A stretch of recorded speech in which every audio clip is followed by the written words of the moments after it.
G'day, I'm Brad Scott. I'm the chairperson of the Australian Micro Recyclers Association.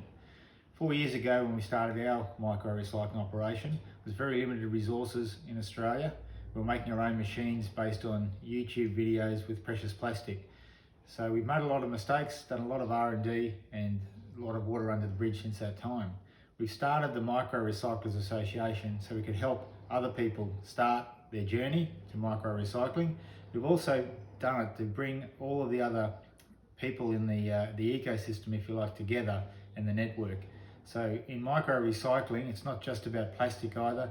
There's textiles, there's metal, there's glass. We want to get all of those people out there doing micro recycling together so we know who's out there and we can assist each other to grow a vibrant and disruptive industry, which is what we have now.